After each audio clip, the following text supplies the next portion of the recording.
Hello दोस्तों।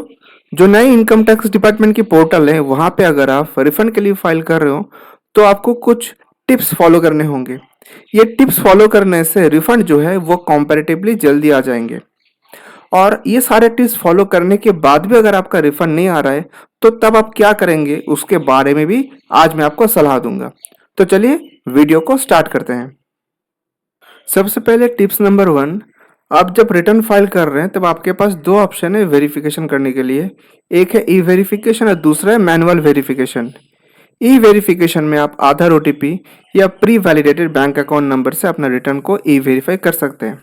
और manual verification में आप जो इनकम टैक्स की एक्नॉलेजमेंट लेटर है आईटीआर वी जिसको हम कहते हैं, आप उसको साइन करके ऑर्डिनरी पोस्ट या स्पीड पोस्ट के द्वारा आप उसको सेपे से बेंगलोर में भेज सकते हैं।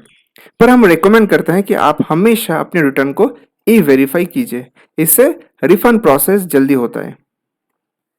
अब आते हैं पॉइंट नंबर 2 पे। देखिए, बैंक केवाईसी जो है वो पैन और आधार डेटाबेस के साथ एग्जैक्टली मैच होना चाहिए।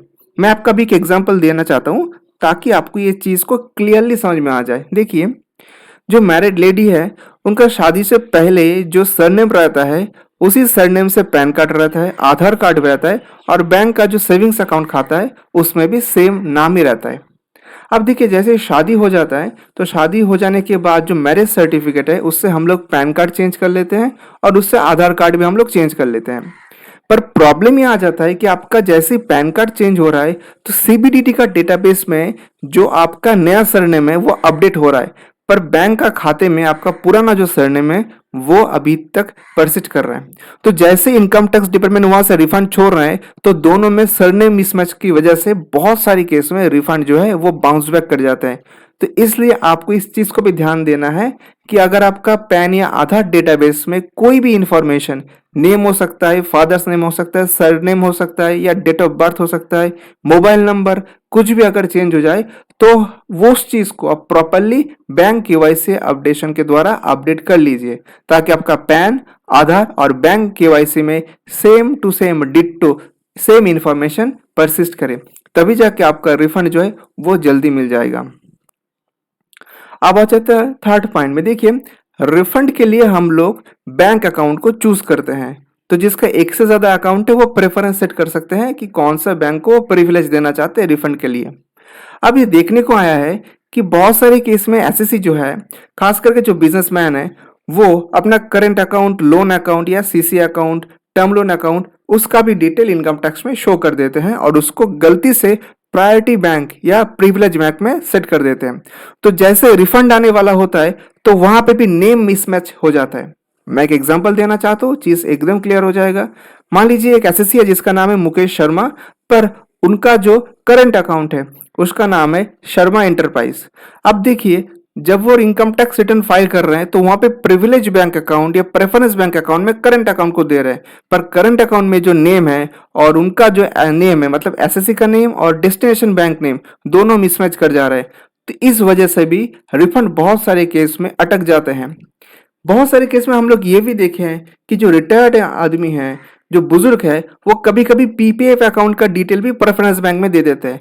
उससे क्या होता है, रिफंड का पैसा पीपीएफ अकाउंट में आ जाता है और वो हर दिन सेविंग्स बैंक अकाउंट का जो पासबुक है उसको अपडेट कराते हैं और फिर कंसल्टेंट के पास आके बोलते हैं कि मेरा रिफंड अभी तक नहीं आया, जबकि वहां पे पीपीएफ अकाउंट का डिटेल दिया गया है। तो ये सारे चीज को, ये सारे टिप्स को आपको फॉलो करके ही अपना जो रिटर्न फाइल है उसको सबमिट करना है। पॉइंट नंबर 4 पे देखिए, ज्वाइंट अकाउंट के केस में जो फर्स्ट होल्डर होते हैं उन्हीं को प्रेफरेंस दिया जाता है। मैं एक एग्जांपल देना चाहता हूँ, उसी से आपको ये प्रॉब्लम समझ में आ जाएगा कि कहाँ पे प्रॉब्लम होता है। देखिए, मान लीजिए मिस्टर एक्स और मिसेस एक्स है, आप मिसेस एक्स यानी उनकी वाइफ का फाइल कर रहे हैं, ठीक है।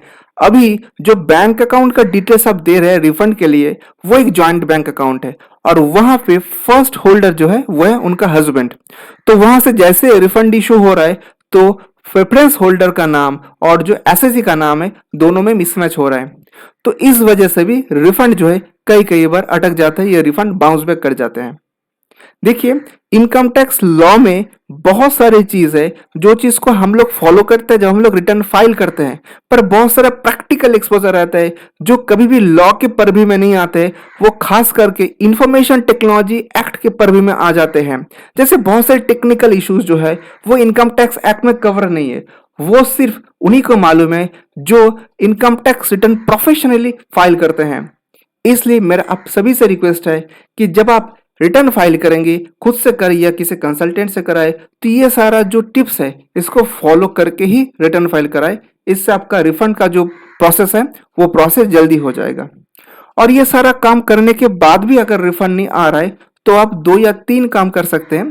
पहला टिप्स है, बहुत सारे केस में हम देखे हैं कि जिसका 2 महीना हो या 3 महीना हो जाता है पर रिफंड नहीं आ जाता है, वो तुरंत सेम टू सेम डिटो एक रिफंड के लिए एक रिवाइज रिटर्न फाइल कर देते हैं, ताकि जो फाइलिंग का प्रोसेस है वो थोड़ा सा एक्सपीडिएट हो जाए।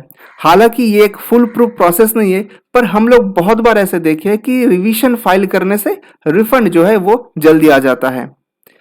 सेकंड जो चीज है कि अगर आपका रिफंड नहीं आ रहा है तो पोर्टल में जाके रिफंड री इशू के लिए रिक्वेस्ट कर सकते हैं। ये बहुत ही सिंपल है। आप यूजर आईडी और पासवर्ड से लॉगिन कर लीजिए और डैशबोर्ड में आप जैसे ही जाएंगे वहां पे आपको ऑप्शन मिल जाएगा रिफंड री इशू का। तो वहां पे आप अपना डेस्टिनेशन बैंक अकाउंट देकर रिफंड री इशू के लिए अप्लाई कर सकते हैं। थर्ड जो टिप्स है वो है कि अगर बहुत महीना बीत जाता है, 5 या 6 महीना बीत जाता है, आपने एक बार रिफंड री इशू के लिए रिक्वेस्ट किए फिर भी रिफंड नहीं आ रहा है, तब आप ग्रीवेंस फाइल कर सकते हैं। दोस्तों, आई होप कि आज का इस वीडियो से आपको रिफंड रिलेटेड बहुत सारे टेक्निकल और प्रैक्टिकल एक्सपोजर का नॉलेज मिला है। मैं आप सभी से रिक्वेस्ट करता हूं कि आप वीडियो देखने के साथ साथ इस चैनल को जरूर सब्सक्राइब कीजिए, ताकि ऐसा यूजफुल वीडियो आपके पास जरूर सबसे पहले पहुंच जाए। आज के लिए इतना ही, मिलते हैं अगले वीडियो में।